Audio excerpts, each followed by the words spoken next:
মাঠ জুড়ে বিস্তীর্ণ সরিষার ক্ষেত। শীত মৌসুম এলেই সরিষার ক্ষেতের পাশে মৌচাষের বাক্স বসান মৌচাষী মামুন। বাক্সগুলো সরিষা ক্ষেতের পাশে রাখলে মৌমাছির দল ফুল থেকে মধু সংগ্রহ করে আবার বাক্সেই ফিরে আসে। আর এই বাক্স থেকেই বৈজ্ঞানিক পদ্ধতিতে সংগ্রহ করা হচ্ছে মধু।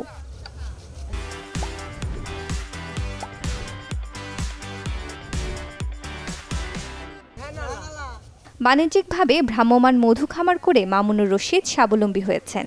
সবার কাছে তিনি মধু মামুন নামে পরিচিত। এই মধু খামারের মধু সংগ্রহের প্রকল্পে বেশ কয়েকজন শিক্ষার্থী সহ কর্মসংস্থান হয়েছে প্রায় ৩০ জনের।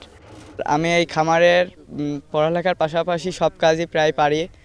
বক্সের কাজ, তারপরে ফ্রেম ঝাড়া, যাবতীয় সব কাজ পারি। ভালো হয় মধু আর কি।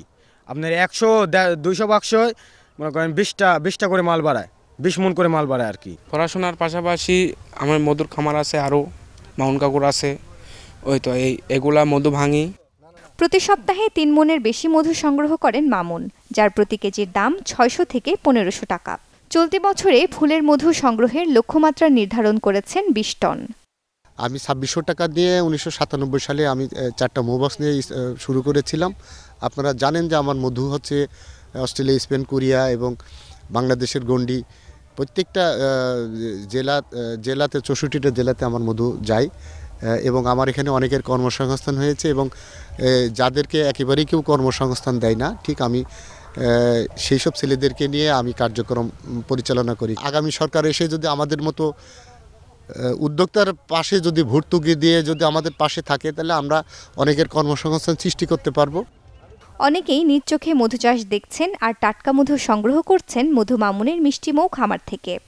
আমাদেরও লাভ হয়, আবার হচ্ছে এদিক ধরেন ভেজাল মুক্ত মধু মামুন ভাই তৈরি করছে, এটা মানুষ দেখি শুনি খাতি পাচ্ছে, বুঝেছেন, এ তো একটা লাভ হয়। আমরা সরিষা আবাদ করি, সরিষা 2 বিঘে বুনেছি, সরকার থেকে বীজ পাইছি, সার পাইছি।